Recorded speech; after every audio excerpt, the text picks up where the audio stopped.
Voilà, Pasteur Jules, merci de mettre ce moment à profit pour transmettre le message du jour, les 3 étapes du pardon, et cela selon la Bible. Les 3 étapes du pardon selon la Bible. Donc, je vais vous laisser développer ce thème que vous avez souhaité partager avec les amis de la radio L'Amandier Fleuri. Merci pour cette présentation. Que Dieu puisse, une fois de plus en ce jour, nous fortifier, nous encourager. Je crois qu'à travers cette thématique, nous allons pouvoir essayer, je dirais bien essayer de tirer les substances nécessaires afin que tout un chacun puisse, je dirais, trouver la nourriture nécessaire pour, je dirais, pour sa croissance spirituelle. C'est vrai que le thème du jour est très important dans la mesure que nous allons voir que la question du pardon est une question très importante et nous allons voir justement ces 3 étapes, je dirais ces 3 niveaux. Si nous ratons un niveau justement de la notion du pardon, nous risquons de vivre toute notre vie dans la culpabilité. Et je crois que en ce jour, chacun doit essayer véritablement de prendre conscience, je dirais, de l'importance, de la nécessité, de l'acceptation déjà du pardon et surtout de faire de ce sujet un sujet majeur. Parce que nous allons voir que ce thème est important pour plusieurs raisons,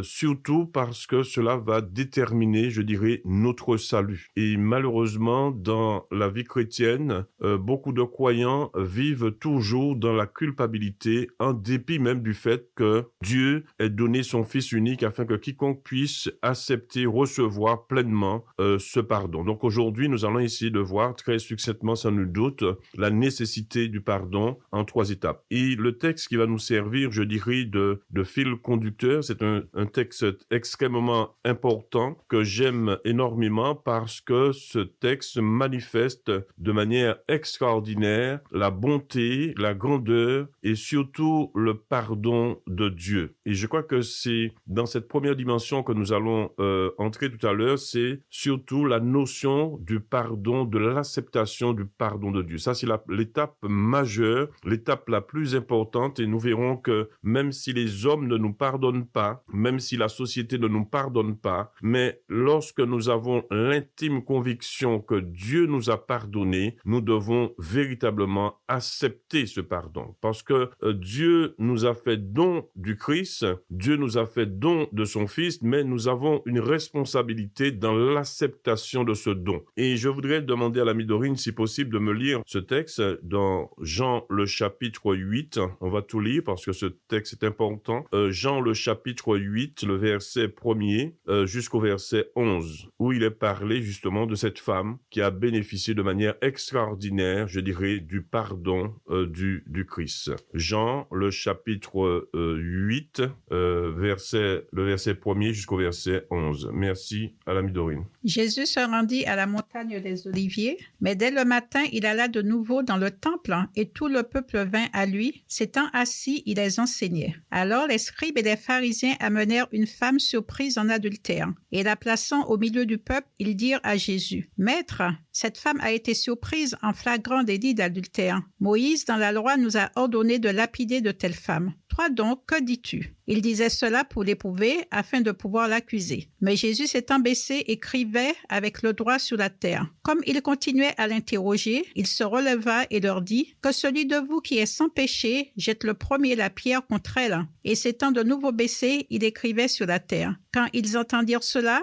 accusés par leur conscience, ils se retirèrent un à un, depuis les plus âgés jusqu'au dernier. Et Jésus resta seul avec la femme qui était là au milieu. S'étant relevé et ne voyant plus que la femme, Jésus lui dit, « Femme, où sont ceux qui t'accusent? Personne ne t'a-t-il condamné ?» Elle répondit, « Non, Seigneur. » Et Jésus lui dit, « Je ne te condamne pas non plus. Va et ne pêche plus. » Voilà un texte, un récit, je dirais, extrêmement significatif, extrêmement parlant. Et je crois qu'à travers ce récit, tout est dit. Nous comprenons que la première étape du pardon qui va déterminer les 2 autres étapes, c'est de reconnaître que la source du pardon est en Dieu et en Dieu seul. Je répète, la première étape, l'étape la plus importante, c'est d'accepter, de reconnaître que la source du pardon est en Dieu et en Dieu seul. Et nous comprenons à travers ce récit qu'en principe, cette femme devrait être lapidée selon la loi. Et remarquez comment et combien ces hommes ont accepté de juger cette femme.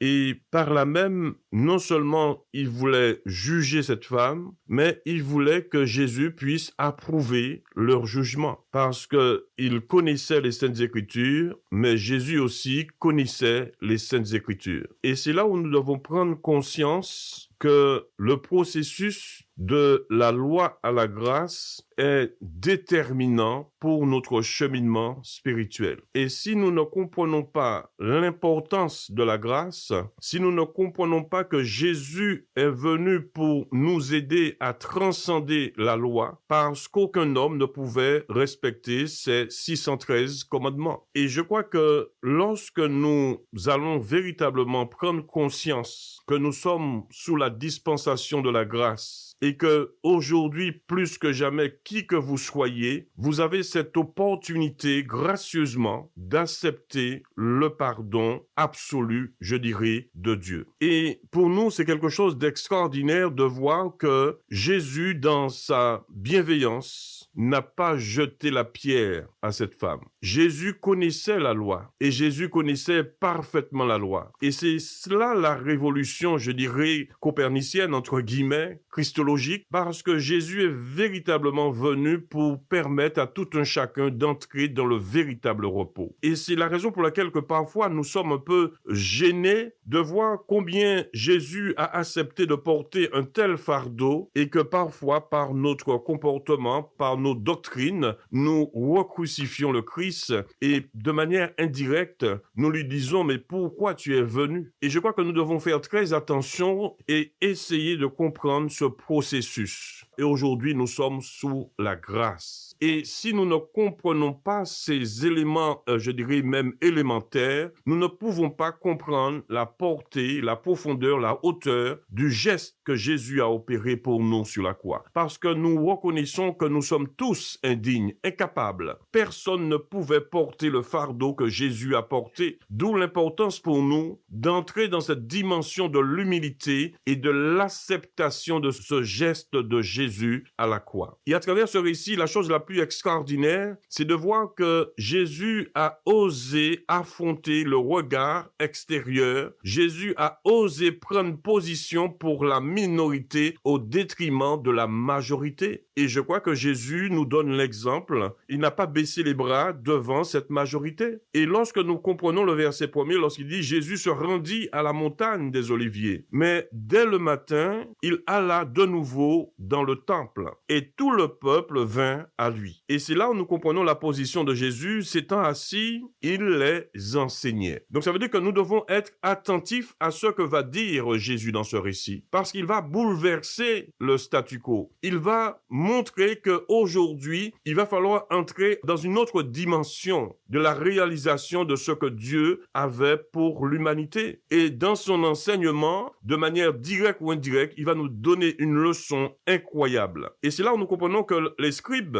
donc ceux qui connaissaient véritablement l'écriture, et les pharisiens amenèrent une femme surprise en adultère. Remarquez avec moi que l'adultère, en principe, se commet à deux. Où était passé l'homme? Et aujourd'hui encore, nous pouvons être dans cette dimension un peu misogyne. Nous pouvons avoir des comportements de manière consciente ou inconsciente à l'égard de certaines personnes et entrer dans une forme de discrimination. Comprenons qu'aujourd'hui, que la grâce ne s'adresse pas à une personne particulière, à un sexe particulier, mais la grâce s'octroie à les hommes, à toutes les femmes. Jésus n'était pas dans la discrimination, il était dans l'intégration et dans l'acceptation de la personne humaine. Et là encore, c'est une dimension que nous devrions comprendre. Nous allons pour avancer dans ce récit et dit, et la plaçant au milieu du peuple. Quelle humiliation! compassion pour cette femme. Mettons-nous 2 secondes à la place de cette femme. Essayons de nous mettre 2 secondes à la place de cette personne seule parmi tous. Et finalement, vous allez comprendre que lorsque vous êtes seul vis-à-vis de la majorité, vous risquez d'entrer dans la dimension de l'incompréhension. Et c'est la raison pour laquelle que parfois, il faut persévérer, même si aujourd'hui, vos idées ne sont pas reconnues, même si aujourd'hui, vous subissez l'incompréhension, mais la résistance vous donnera raison. Parce que la vérité triomphe toujours, je dirais, du mensonge. Donc, imaginez 2 secondes cette femme au milieu d'une foule nombreuse qui a, je dirais, le droit. Cette foule avait le droit avec elle parce que effectivement, il était écrit de tels propos qui a été avancé. Donc, vous comprenez que Jésus va nous montrer quelque chose d'extraordinaire dans sa passivité apparente, dans sa sérénité, parce qu'à travers cela, Jésus nous enseigne aussi la sérénité, le calme, ne pas se laisser embarquer dans des tempêtes, mais toujours avoir une certaine objectivité, un certain recul pour mieux analyser les faits. Et souvent, nous nous laissons, je dirais, envahir par l'émotion et nous ne sommes pas objectifs par rapport à une situation et nous pouvons prendre des décisions qui risquent d'être irréversibles, irréparables. Mais Jésus, dans sa sérénité, va donner une leçon extraordinaire puisque plus haut, il nous a dit qu'il était enseignant, donc il était pédagogue. Il avait l'art justement de l'instruction puisque à un moment donné, on va l'appeler rabbi, c'est-à-dire maître. Donc ça veut dire que Jésus était déjà à un certain niveau, au niveau de l'enseignement. Mais revenons à notre récit. Et la plaçant au milieu du peuple, ils dirent à Jésus, Maître, Rabbi, cette femme a été surprise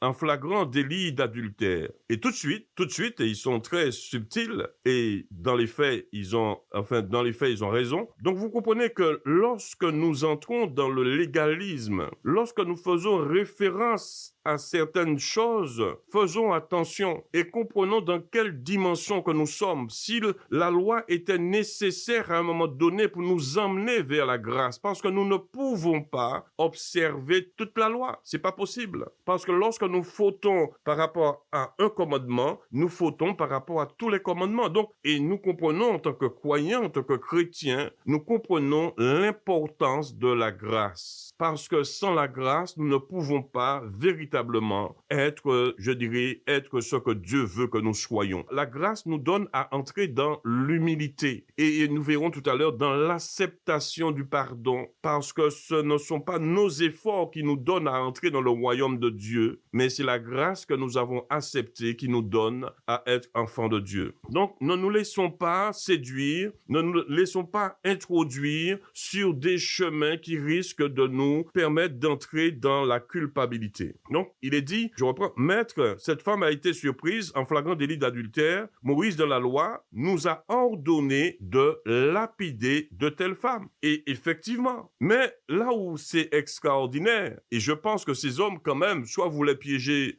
Jésus parce qu'ils savaient comment Jésus était avant-gardiste, Jésus était déjà entré dans une autre dimension parce qu'il connaissait son identité et il savait pourquoi il était venu. Il n'était pas sans nul doute venu, on va dire, abolir la loi, mais il était venu pour l'accomplir. Et dans cet accomplissement, Jésus nous donne un exemple extraordinaire. Effectivement, selon la loi, cette femme devait mourir. Sauf, on peut se poser la question, est-ce qu'elle a opéré l'adultère seule? C'est la question qui peut nous tarauder, mais tel n'est pas notre sujet aujourd'hui. Mais cette question est extraordinaire aussi. Toi donc, que dis-tu? Cela veut dire quoi, déjà dans un premier temps? Cela veut dire que ces personnes reconnaissaient en quelque part que Jésus était vraiment un enseignant, que Jésus connaissait parfaitement la loi. Avant que Jésus puisse nous emmener dans la dimension de la grâce, n'oublions pas que Jésus est né sous la loi, je dirais. Il allait au temple. Donc, il connaissait la tradition, il connaissait la loi parfaitement. Mais il savait aussi pertinemment que l'homme en tant que tel ne pouvait pas tout faire, ne pouvait pas tout respecter. Et c'est la raison pour laquelle que ces hommes reconnaissaient quand même que Jésus était un enseignant par excellence. Néanmoins, à travers cette question, il y avait aussi de la subtilité. Il disait cela pour l'éprouver afin de pouvoir l'accuser. écrivait, mais Jésus s'étant baissé, et c'est l'une des premières fois, on nous dit que Jésus écrivait,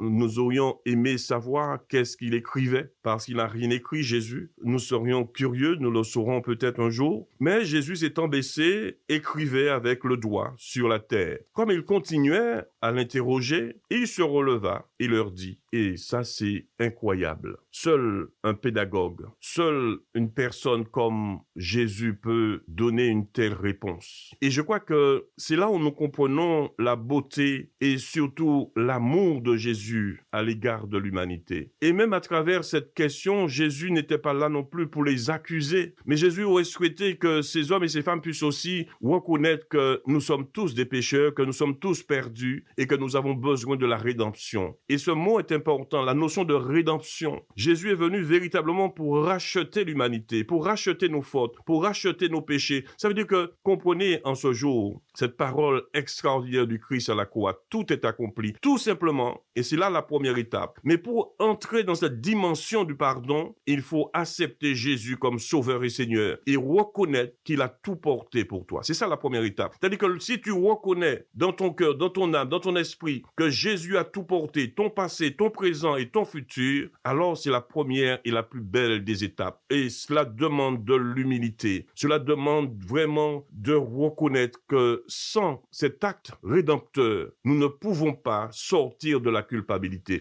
Parce que tous ont péché et sont privés de la gloire de Dieu. Tout est accompli. Il te reste simplement de dire, Seigneur Jésus, je reconnais que je suis pécheur, que je suis perdu, que j'ai péché et aujourd'hui, je prends l'engagement. Je prends l'engagement de te servir. Je prends l'engagement de changer de vie. Je prends l'engagement de changer de route. Je prends l'engagement d'accepter ton pardon. Il faut l'accepter. Il faut accepter ce geste. Il faut accepter que la rançon a été payée. Mais il faut que tu puisses dire oui, je reconnais cela, afin que tu puisses sortir de la culpabilité. Parce que souvent, l'ennemi vient toujours pour te rappeler ton péché passé. Vous comprenez que lorsque vous êtes envahi par tout cela, alors vous êtes dans la culpabilité et vous ne pouvez pas servir pleinement Dieu parce que souvent vous êtes dans la culpabilité. Et c'est la raison pour laquelle que, en ce jour, Dieu te dit que tes péchés passés sont pardonnés et tu dois sortir de la culpabilité. Et ceux et celles qui voulaient justement condamner cette femme, dont Jésus avait déjà racheté, parce que Jésus avait déjà vu, je dirais, le salut de cette femme. Et si aujourd'hui on parle de cette femme, c'est encore pour le salut de l'humanité. Elle sert d'exemple manifeste de la grâce et de la gloire de Dieu et de l'amour de Dieu pour l'humanité. Et cette question terrible va être lancée comme une pierre. Que celui de vous qui est sans péché jette le premier la pierre contre elle. C'est terrible, cette parole. Quelle réflexion, quelle profondeur, mais quel amour. Et Jésus va toucher leur conscience. Et ces hommes pouvaient se repentir tout simplement en reconnaissant que malgré qu'ils connaissaient la loi, malgré qu'ils appliquaient la loi, ils avaient une conscience tourmentée. Et c'est là où nous comprenons que sans la grâce, nous serons toujours dans le tourment. Parce que la grâce nous donne à accepter que Jésus a tout payé pour nous et que nous n'avons pas à payer quoi que ce soit, sinon dire oui, j'accepte le pardon parce que je suis un pécheur, parce que ma conscience me donne à comprendre que malgré mes efforts, je n'arrive pas. Combien de chrétiens veulent faire des efforts pour être sanctifiés? Ils sont en train de jeûner, de prier. En dépit de cela, rien ne change. Pourquoi? Parce que nous devons simplement lâcher prise et reconnaître que Jésus a tout payé, a tout porté. Et c'est lui, par son Esprit Saint, qui va travailler en nous pour nous emmener sur le chemin de la sanctification. Combien de fois nous faisons des efforts pour acheter, entre guillemets, notre salut, alors que nous savons pertinemment, Jésus a dit sur la croix, tout est accompli. Ne l'oublie jamais cela. Jésus a déjà porté ton péché et ça aussi, c'est important de l'accepter. Et c'est la raison pour laquelle que j'ai dit la première étape,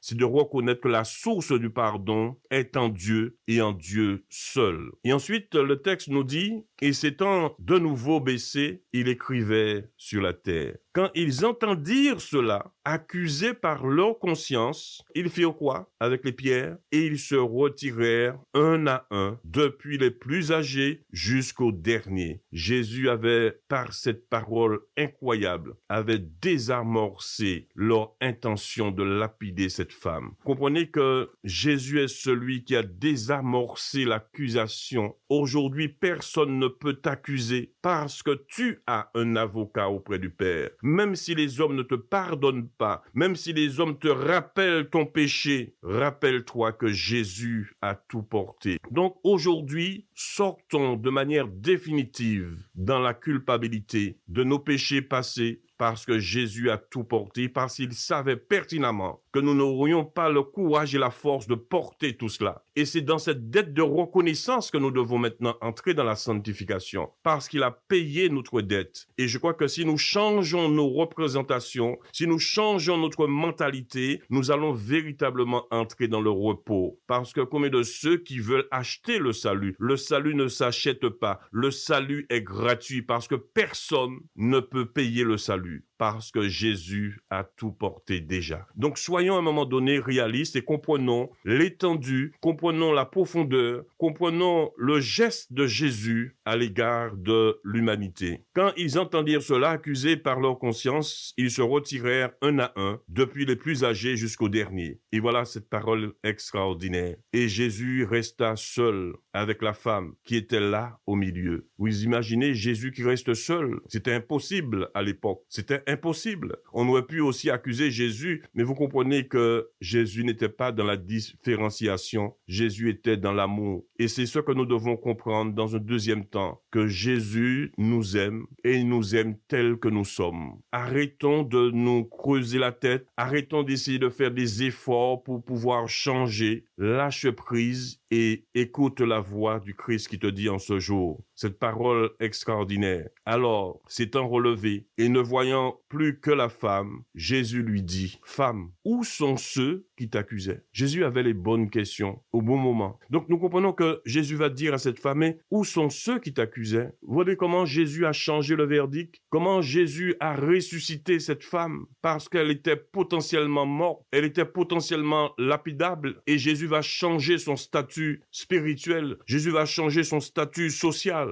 Seul Jésus est capable de changer la vie de l'homme et de la femme. Et cette parole de Jésus est extraordinaire. Et qu'est-ce que va répondre la femme? Personne ne t'a-t-il condamné? Elle répondit, non Seigneur. Cela veut dire qu'elle reconnaît la seigneurie de Jésus. Cette étape est importante, reconnaître Jésus comme sauveur et Seigneur. Sans cette étape, nous ne pouvons pas entrer dans la dimension de l'acceptation du pardon. Cette femme va reconnaître que Jésus est Seigneur. Et cette reconnaissance va lui permettre d'entrer véritablement dans ce repos. Donc, est-ce que tu reconnais que Jésus est véritablement Seigneur? Est-ce que tu reconnais c'est lui seul qui est capable de t'aider à traverser, je dirais, cette vie tumultueuse? Et si tu le reconnais comme Seigneur, alors maintenant tu dois accepter son pardon. Parce que le pardon est donné, mais il faut l'accepter. Parce que combien de ceux qui reviennent souvent sur leur passé, parce qu'ils entendent un message, parce qu'ils entendent quelqu'un parler, continuent encore à se culpabiliser comme si Dieu n'avait pas lavé, purifié leurs péchés. Lorsque Dieu pardonne, il pardonne une fois pour toutes. Refusons de revenir sur le passé parce que Jésus t'a pardonné, t'a purifié, t'a justifié. Non parce que tu mérites d'être justifié, mais parce que Dieu a décidé de te justifier à l'égard de son Fils et par l'entremise de son Fils Jésus. Donc, il faut que tu acceptes Jésus comme ton sauveur, mais aussi comme ton Seigneur. Et cette étape est importante. Et surtout, la troisième étape, c'est surtout, je l'ai entredit, surtout lorsque l'ennemi viendra pour te culpabiliser, pour te rappeler ton passé, toujours lui dire que j'ai été lavé dans le sang de Jésus. Et toujours lui montrer les meurtrissures de Jésus. Parce que c'est par ces meurtrissures que nous sommes guéris. Cette étape est importante. Lorsque Dieu t'a sauvé, lorsque tu l'as reconnu comme sauveur et Seigneur, lorsque tu as reconnu que c'est lui seul qui est capable de te pardonner, il te donne, je dirais, une facture. Et tu dois présenter chaque fois où l'ennemi viendra te turlupiner ou t'embêter, te rappeler ton passé. Tu lui dis, voilà la facture que Jésus a payée. payer et garde ta facture. Parce que lorsque Dieu pardonne, il pardonne pour toujours. Il ne revient pas sur ton péché parce que Dieu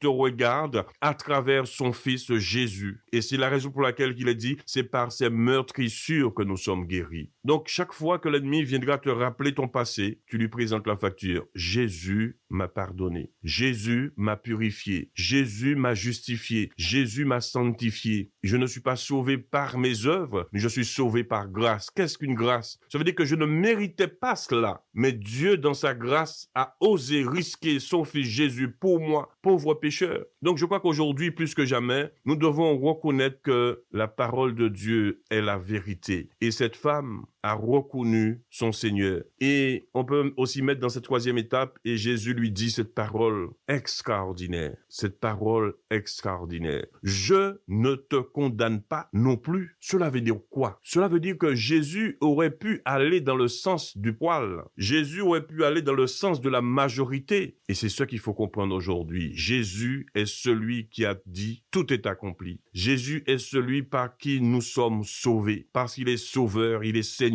Et cette femme a reconnu non seulement sa seigneurie, mais cette femme a accepté, et cette étape est très importante, cette femme a accepté l'idée même que Jésus lui dit, je ne te condamne pas, je ne te condamne pas. Nous comprenons que Jésus n'est pas venu pour condamner l'humanité, il est venu pour sauver l'humanité. Il n'est pas venu pour culpabiliser l'humanité, il est venu pour donner sa vie en rançon. D'où l'importance que j'ai dit tout à l'heure, toujours garder la facture. Lorsque l'ennemi viendra te rappeler ton passé, lorsqu'il voudra te culpabiliser, tu lui dis toujours, Jésus a tout payé, parce que Dieu me voit à travers son Fils, parce que c'est par ses meurtrissures que nous sommes guéris. Nous ne méritons pas cela, mais Dieu nous a fait grâce. D'où l'importance de l'humilité, d'où l'importance de sortir de l'orgueil, d'où l'importance de reconnaître que sans Jésus, on ne peut rien faire, mais avec lui, on peut tout. Et si aujourd'hui, nous sommes quelqu'un, si aujourd'hui, nous avons un statut, si aujourd'hui, nous sommes reconnus, c'est toujours grâce à Jésus. Donc, restons toujours dans l'humilité, restons toujours dans la sagesse, restons toujours dans l'intelligence des choses, nous rappeler toujours de cette parole.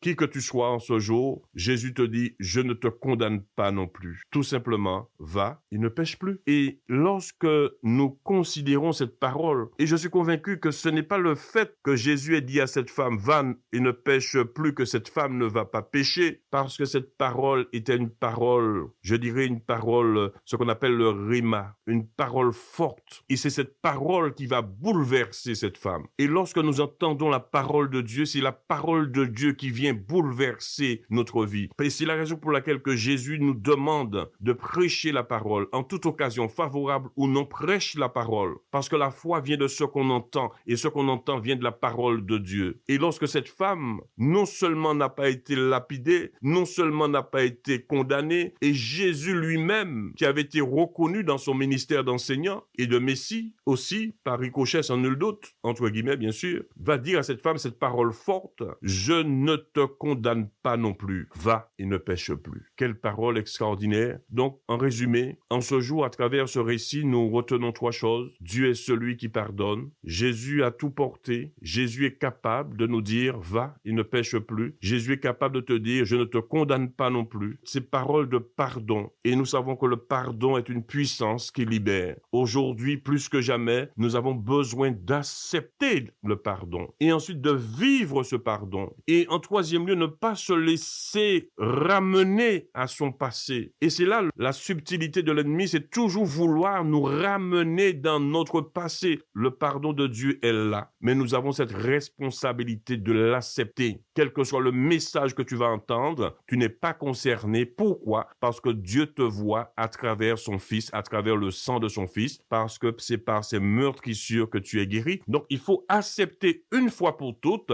quel que soit ton problème, quel que soit ton péché, il faut accepter que Jésus t'a pardonné. Tu l'as confessé parce que, à partir du moment que tu as confessé, parce que cette femme a reconnu de manière implicite ou explicite son état, mais elle a aussi reconnu que Jésus lui a dit que je vais plus loin que cela. Donc, vous comprenez la miséricorde qui a été exercée à l'égard de cette femme et vous devez accepter la manifestation de la miséricorde de Dieu à votre égard. Il faut l'accepter. Le passé est passé et lorsque nous acceptons cette idée-là, alors nous pouvons nous épanouir spirituellement. Beaucoup de croyants n'avancent pas, ne progressent pas spirituellement. Pourquoi? Parce qu'ils n'ont jamais accepté de manière, je dirais, durable le pardon de Dieu à leur égard. Et souvent, lorsqu'ils entendent des messages, ils remémorent le passé. Et ce passé, parfois, peut avoir des conséquences, je dirais, sur leur vie spirituelle. Donc, prions pour que Dieu nous donne à accepter son pardon. Parce que le pardon est une puissance qui libère. Et lorsque le pardon vient de Dieu, c'est le pardon le plus important. Lorsque j'ai la conviction que Dieu m'a pardonné, alors j'avance, je m'épanouis. Donc, qu'en ce jour, que Dieu puisse donner à tout un chacun cette capacité d'accepter le pardon que Jésus a laissé pour chacun de nous et que nous puissions lui dire merci pour le fait que nous sommes aujourd'hui sous la grâce.